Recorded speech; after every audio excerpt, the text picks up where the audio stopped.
রুটের এই দুটা মানের যদি যোগ করা হয় তাহলে অ্যান্সার এই চারটা থেকে কোনটা হইব?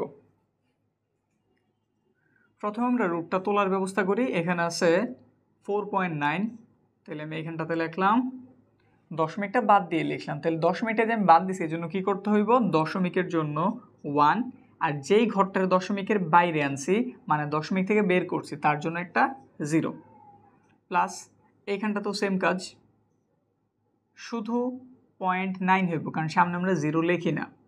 দশমিকের জন্য একটা 1, 9-এর দশমিক থেকে বের করছি এই জন্য একটা 0। রুটগুলি একটু আলাদা করি। Root 49 root 10 plus root 9 root 10। 49-এর যদি আমরা রুট করি তাহলে কত পাওয়া যায়? 7। আর রুট 10 যেই কথা লিখলাম ওই জিনিসটাই, কারণ এটারে যদি আমরা রুট করি তাইলে দশমিকের মান বের হইব, কোনো পূর্ণমান বের হয় না। এটার দিকে তাকাই, 9-এর রুট কত? 3।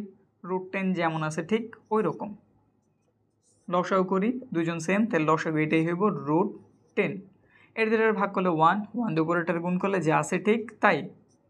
এর দ্বারা ভাগ করলে 1, 1 দিয়ে উপরেটার গুণ করলাম ঠিক যা আছে তাই। 7 আর 3 যোগ করা হইল, উপরে হইল 10, নিচে রুট 10। রুট তোলার নিয়ম কি? এইখানেই করে দেই। রুট তোলার জন্য উপরে একবার আমরা রুট 10 গুণ করলাম, নিচে একবার রুট 10 গুণ করলাম, যাতে রুট 10 গুণ হয়ে রুট 10 স্কোয়ার হইতে পারে। তো রুট 10 গুণ হয়ে গেল রুট 10 স্কোয়ার। উপরে আছে 10 ইন্টু রুট 10। 10 লিখলাম, রুট 10 লিখলাম, রুটের স্কোয়ারে কাটা গেল, তাহলে এখানটাতে কত? 10। এই 10 আর এই 10 কাটা, তাহলে অ্যান্সার শুধু একটা রুট 10। অ্যান্সার আমাদের কত তাহলে? C number.